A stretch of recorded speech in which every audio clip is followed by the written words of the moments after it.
Nah, bicara mengenai kejujuran ya, gue suka komentar Usher kemarin. Jadi gue gini, ih keren nih gitu. Kemarin gue pergi ke apa tuh acara minyak wanginya yang punya Mbak Hanifah sama Mbak Ambar, Hanifah Ambar. Udah Mbak Hanifah Ambadar sama Mbak Novi Nopai. Nopai Vimela, apa tuh acara tahunannya dia? Apa nih? Jakarta X Beauty. Iya, Jakarta X Beauty. Gua kan udah kayak Ana Siantar, Ayla Dimitri, Jovi Adiguna ya attendance. Kemarin gue diundang menghadiri booth. Terus biasa kan kalau di booth Female Daily namanya ya. Tapi udah nggak di sana juga mereka. Iya, Female Daily ya di JCC tuh, di JCC. Terus biasa kan kalau kayak gitu kita suka ketemu kreator-kreator lain sama ketemu undangan-undangan lain. Apa sih kegiatannya di booth itu? Foto-foto kan? Terus kalau foto-foto, kita kan pengen punya foto bukti kehadiran sama sosialisasi. Kita minta tolong orang buat foto. Biasanya apa tuh komentar ibu-ibu sama bapak-bapak kalau minta tolong difotoin? Nggak tahu, gue nggak pernah kan minta tolong fotoin orang. Tolong fotoin ya, yang penting kelihatan kurus. Oh. Ya, yang penting kelihatan kurus deh, terserah deh. Kalau lu kan, yang penting yang lurus ya, gitu kan? Kan kalau minta difotoin gitu ya, bapak sama ibu kan suka gitu ya. Yang penting kelihatan kurus gitu, ya. Nih, ada satu Usher di tengah riuh redahan Jakarta X Beauty itu. Ushernya gini, waduh, kalau itu kayaknya agak susah, saya repot deh. Yang lain aja ya Pak, daripada salah. Karena bapaknya nggak mungkin kelihatan kurus. Cause for me itu dia jujur aja gue gini, oh repot ya. Ya udah kita gantian aja, aku aja yang fotoin ya Pak. Tapi aku mau fotonya sama kamu. Gitu. Ya udah, yang lain aja. Mbak Wati fotoin. Tetap, yang penting kelihatan kurus ya. Tapi gue suka komentar itu gitu. Kurus buat siapa? Kurus buat lo? Apa kurus buat gue? Buat gue di kamera ini yang motretin lu udah kelihatan kurus. Tapi begitu hasilnya lu lihat, gue masih kelihatan gemuk. Ya bingung kan? Ukurannya ke yang mana nih gitu. Jadi dia jujur aja, aduh susah Pak, daripada salah yang lain aja maaf ya Pak. Gitu. Dia sopan loh. Gue suka tuh. Lo tau nggak? Sebenarnya kuncinya kemana sebenarnya ini semua? Apa tuh? Kalau sampai lo marah karena lo nggak bisa nerima diri lo. Oh, bener nggak? Iya. Ya kan, mas gue gini. Kalau lo di foto kelihatan gemuk, ya udah emang lo gemuk gimana dong? Iya. Jangan terus orang lo suruh-suruh untuk ambil foto supaya angle-nya kurus. Iya. Sama kayak misalnya kepala gue nih, kan gue cukur terus. Kenapa dia cukur terus, Wet? Iya soalnya rambut gue udah menipis. Iya. Bener nggak? Ya udah gue terima aja, gue botak gitu. Iya. Bener nggak? Betul. Terus kalau misalnya gue di foto gue gini, tolong kelirin dong kepala gue biar ada rambutnya. Enggak kan? Permasalahannya adalah lo nggak bisa menerima kejujuran karena lo nggak bisa terima diri lo. Iya. Oh wow. Jadi sebetulnya kembalinya kepada penerimaan diri ya. Exactly. Iya. I'm so sorry, but misalnya gini, lo dibilang rambutnya tipis ya. Mungkin memang lo insecure dengan rambut lo tipis. Well, emang tipis gimana dong? Iya. Itu biasanya button lu tuh. Iya. Kan setiap orang hal-hal yang lo insecure, begitu tuh di brought up sama orang, itu akan jadi pemantik lo untuk gue nggak terima nih gitu. Oh ya, so true. That's true. Itu on so many level that is so true loh Iwat. Karena gue percaya bahwa setiap orang tuh punya button insecurity yang beda-beda ya. Ada yang mungkin alisnya nggak simetris, rambutnya tipis, rambutnya rontok, beruban, gemuk, terlalu kurus, terlalu miskin, terlalu kaya, terlalu pelit, terlalu narsisistik, terlalu hidung bengkok, whatever. Begitu itu di point out sama orang, kita merasa diserang, jerawatan, kita merasa diserang gitu kan? Betul. Iya. Betul. Ini kan bagian dari mengurus diri, guys. Mengurus diri itu kan bukan cuma nurunin berat badan, no. Mengurus diri itu bukan cuma nurunin berat badan perkara lo turun berapa kilo, enggak. Mengurus diri itu acceptance. Gue punya kampanye kita berikutnya, lanjutan dari mengurus diri. Duh, emang gue tuh gini-gini tuh ya. Brilian. Ide gue tuh. out Sebelum of world. sebelum lo lanjutin dengan apa namanya, lanjutan campaign mengurus diri, sama satu lagi, kadang-kadang suka gini ya, selain foto pokoknya kelihatan kurusan, angle-nya bawah aja, jangan dari atas gitu ya. Satu lagi, kalau badan lo agak berisi, kenapa lo sih harus nyelip-nyelip kalau foto? Aku di belakang kamu aja biar badanku kelihatan setengah. Nggak ngefek, orang tetap tahu lo gemuk. Biar apa? Udahlah. Iya. Kalau lo nggak suka badan lo gemuk, lo kurusin. Iya. Bener nggak? Betul. Bukan lo bersembunyi. Sorry ya, I'm being blunt lagi. Iya. I'm enough with trying to please people. Ya kalau lo gemuk aja, nyet. Iya, betul. If you don't like being fat, you can do something about it. If you don't like staying too slim, you can do something about it. If you don't like being bald, being hairless, you can do something about it. Ya. Or kalau misalnya emang lo bilang bahwa udah nih nggak bisa diapa-apain, ya accept it. Iya. Terima gitu bahwa ya gue emang kayak gini, terus gimana dong?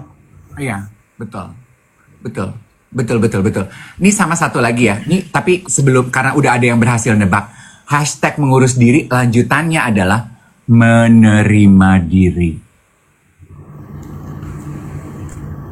Iya, gue sih cuman itu karena banyak banget ya orang yang ternyata sakit, kecewa, kesel, marah karena nggak bisa nerima keadaan dirinya. Bener nggak, teman-teman?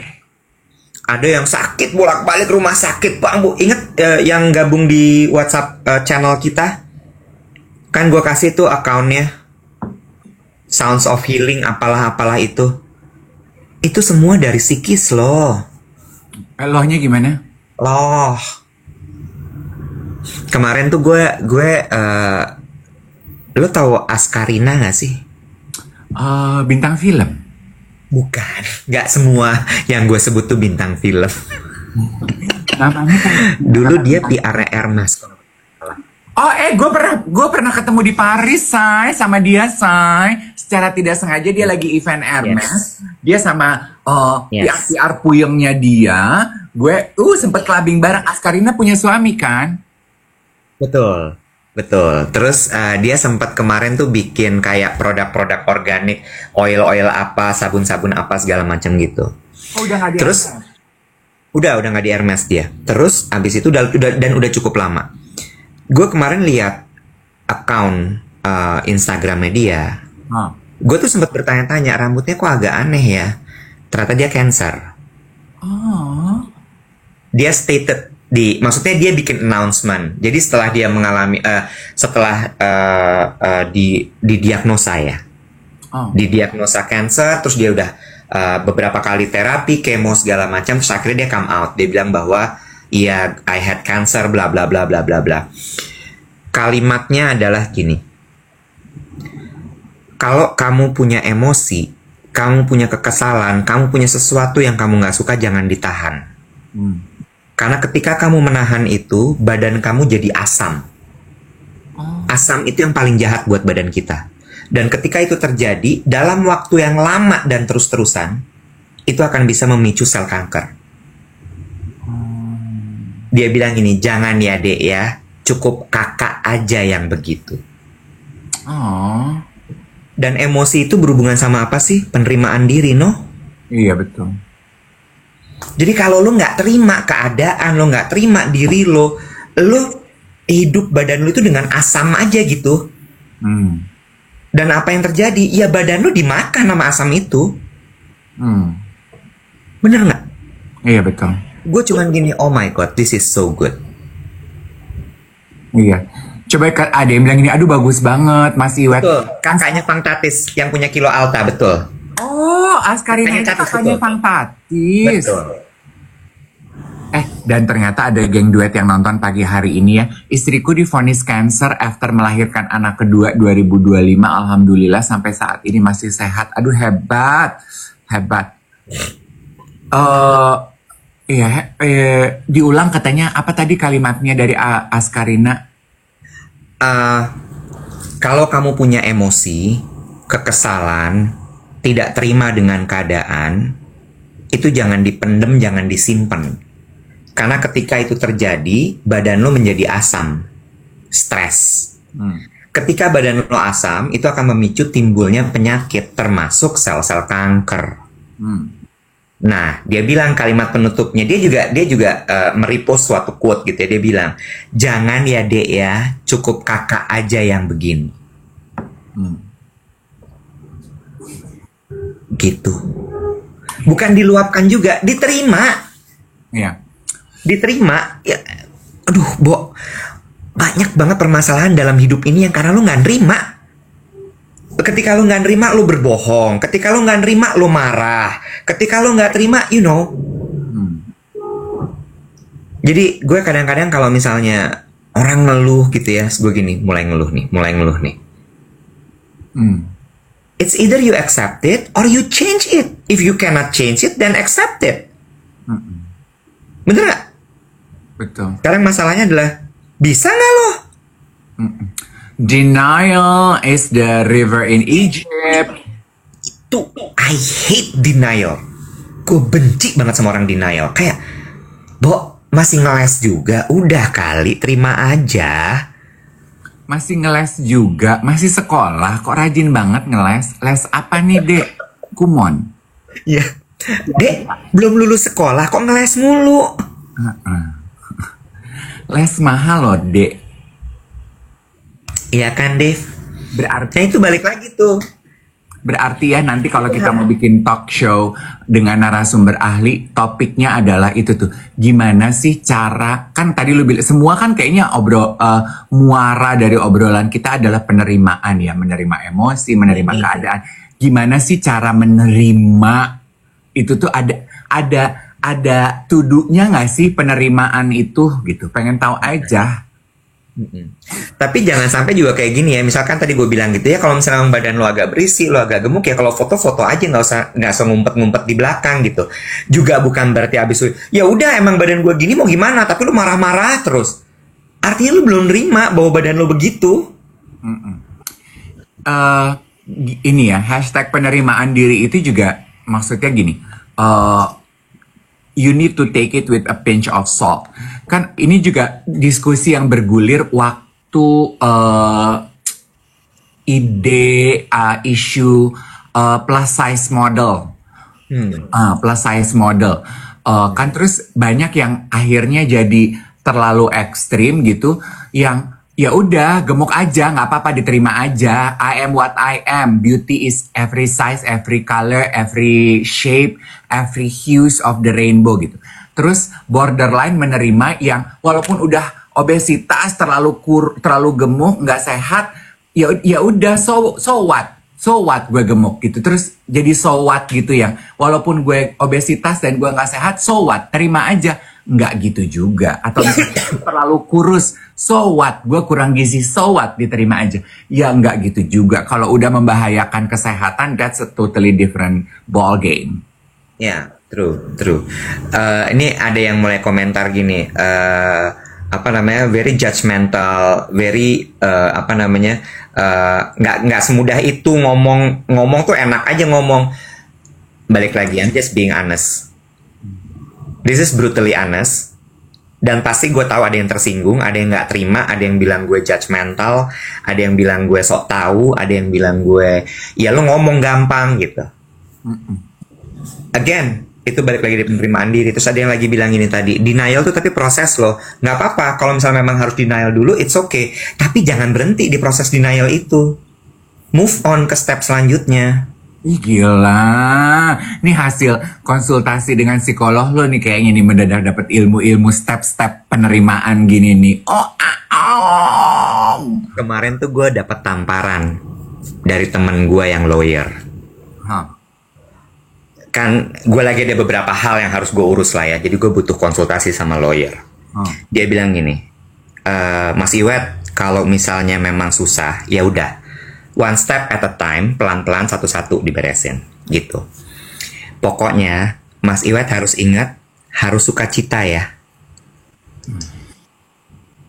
Jangan sampai terus kemudian jadi marah-marah, jadi sedih. Pokoknya harus sukacita, Mas. Apapun yang bikin Mas Iwat sukacita, lakuin. Terus gue gini, iya ya, kuncinya balik lagi ke situ lah. Lucu ya, yang mengingatkan lo untuk melakukan sesuatu dalam hidup ini dengan a joyful heart, dengan hati senang, hati riang gembira, dengan sukacita, justru adalah lawyer. Nih, teorinya adalah, thank you loh. Niti bilang, the 5 stages of grief is actually denial, that's the first one, anger, bargaining, depression, baru acceptance. Iya. Nah, itu masalahnya ada orang yang denial itu seumur hidup. Lalu kapan acceptance-nya, Nyet? Masa lu dari kecil denial terus sampai lu umur udah tua masih denial? Nggak kedinginan di sungai denial terus. Apa tuh, Kak? Sungai Nil, denial. Oh, denial. Kalimatnya denial is in Egypt. Iya betul. Harus ada keinginan untuk ada loh orang yang seumur hidupnya denial tuh ada banget. Iya, betul. Ada banget orang yang seumur hidupnya denial. Ya. Iya. Ini juga ya, apa? Gue makanya kalau ada yang sakit gitu ya, gue cuman gini, lagi mikirin apa? Ada tidak rasa nyaman apa? Lagi nggak nyaman di mana? Karena kemarin gue mikir gini loh, Bo. Bahkan flu aja, kan gue mikir gini. Tapi kan penyakit juga ada yang penyebabnya adalah virus gitu kan, ada ya virus, bakteri gitu kan ada dong. Kalau GERD gitu kan memang karena pikiran gitu ya. Maksud gue ada juga yang penyebabnya virus gitu. Terus gue gini, manusia kan emang udah dilahirkan dengan virus mengikuti tubuhnya ya. Virus itu sudah ada di dalam tubuh kita gitu. Cuma masalahnya adalah apa yang membuat virus itu jadi hidup. Bener nggak? Jawabannya adalah ketika imunitas tubuh lo turun. Imunitas tubuh turun itu karena apa sih? Iya. Jadi pikiran lagi. Iya. Iya nggak? Yang bisa kita lakukan adalah menjaga pikiran kita supaya imunitas tubuh kita tetap selalu baik. Makanya lawyer gue bilang yang penting Mas Iwat sukacita terus ya. Seperti brand baju bertajuk Sukacita. Di mana memberdayakan perempuan-perempuan di daerah-daerah. Di mana kainnya dipintal dari benang-benang di perkebunan. Benar. Di setiap pintalan benangnya mengandung cerita. Dengan batik yang digores oleh tangan-tangan terampil. Oh benar. Ini juga adalah bentuk tanggung jawab kehidupan anak-anak Puyeng Jakarta. Benar, sebuah proses keberlangsungan hidup. Benar, sukacita. Gue pernah wawancara apa sih? Dennis bukan foundernya. Gue kan juga pengetahuan gue kan kadang juga suka ya Wet ya. Gue wawancara di red carpet acaranya Bazar deh kayaknya ya. Kan I know. Bazar Icon tahun lalu dia soalnya dia menang Icon. Nah Bazar Icon tahun lalu kan tugas gue sebagai reporter red carpet adalah membahas penampilan kan. Jadi gue tanya lah pakai bajunya siapa? You look so beautiful tonight. Mukanya dia tuh kayaknya tuh kayak kecewa gitu. Dia cuma ngeliat ke gue dengan tatapan hijau teduh bak pohon beringin ya. Sukacita dong. Lemah lembut gitu ya. Gue tuh lucu banget. Your own brand pakai. Ya Allah. Maksudnya gue tuh berbahasa basi. Of course. Kesalahan gue nggak berhenti sampai di situ, di sampingnya suaminya. And you, bule kan? Me too. Andaikan gue pewawancara yang bisa Google ya, gue tuh harusnya nanya, astaga, I bet you are wearing your own brand right, Sukacita. Itulah Makanya ikro deh sebagai pewawancara teh sebelum tugas. Lu sebelum tugas sibuk selfie sama kipasan sama pulasan. Ikro Google. Sebuah pelajaran hidup ya. Jadi brand sukacita tuh nempel di kepala aing. Malunya. Aduh. Gitu guys, ya Allah, ya Allah. Ya.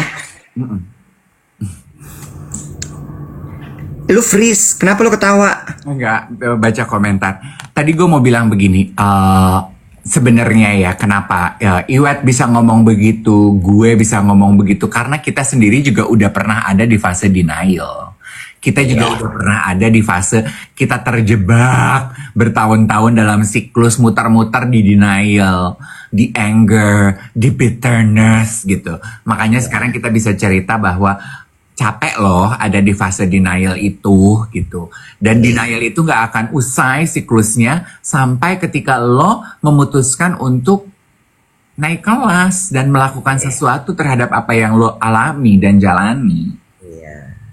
Iya, betul, betul.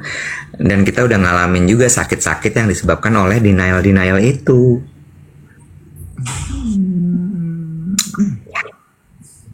Gitu. Lu dapat salam dari Jehan Jody. Jehan, gue pernah Jehan yang dulu di Langham sekarang di hotel 25 hours. Kemarin gue ketemu sama dia, gue meeting sama Jehan kemarin.